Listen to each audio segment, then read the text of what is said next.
Banga kogenderete bosi bochori obonene bwo mwaka ugocha muraiwe kiama kia DCP Rigathi Gachagua nigairire bunensemo ikwamire serikali ayabwatike nuko bagachingo ngo gisiasa tikuri guchia kobao korendekere kiama nkibwate obosibore gotenenia murwaneri gwekirgo kede gionsi korende asekirgo kyoburayibwense goika babe no murwaneri yoyomo iri guchikonyora obobwi gukwana kurwa munyoro nigo boigagendere komoche serikali ya Kenya kwanza ase ogokiana which passport imeyense asa kwanire goro yogotumeki bwechibesa echichiganire gotumekwa ase ogochirosia. Na mimi nataka niseme hakuna zoning katika area hii na Kenya. Sisi hatuna zoning. Ile kitu hatutaki kupigania ni ya rais peke yake, tunataka tukubaliane. Kiti ya rais lazima tukubaliane. Tuzoe mtumo. Hii viti ingine ya governor, senator, women rep, MP, MCA, hakuna zoning. So wewe kuja, weka mtu hapa Nyeri, weka kila pahali. Lakini watu tayari wameamua chama yao. Wameamua hajaamua. Wameamua. Na wananchi ni watu werevu. Hii vyama ya hapa Mlimani ni karibu 30. Karibu 16 wamenitafuta usiku nasema tumesikia umesema utamuomba Justin Muturi atuite pamoja. Na wamefurahi sana. Sisi tunataka chama yote ya one term ya hapa Mlimani.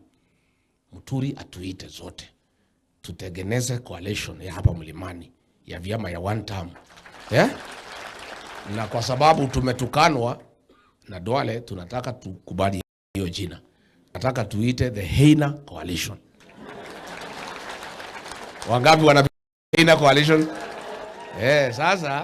Sasa my brother JB, please convene all of us hapa Mlimani.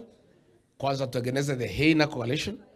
Mafisi wote ya kukula Kasongo na kumutafuna na kumumeza. Kasongo wakuliwa sikuliwe, atafuniwa sitafuniwe, amezwa asimezwe. Sasa watu ya immigration wamenitafuta, wameniambia Rigiji, ambia wa Kenya that pale immigration department kimeumana. For 4 months there is not a single passport book ya kupatia wa Kenya. Wa Kenya wanahangaika because there are no passport books, because there is no money to print them. Ile pesa nakuja kwa hii citizen ndio ingine walichukua wakatumia walokalao. Ile ingine nakuja kwa hii citizen, huyu Kipchumba Murkomen anakomboa mahelikopter every weekend kusunguka kwa Wakalenjin akitafuta kiti ya kingpin. Sasa shida ni kwamba passports hakuna. Pale immigration department imesimama. I want to ask the press to go there and see. There's nothing going on. There are no passport books. Zile zilikuweko chache zilipatiwa watu ya Sudan na watu ya Somalia. Wa Kenya, they have no access to passports.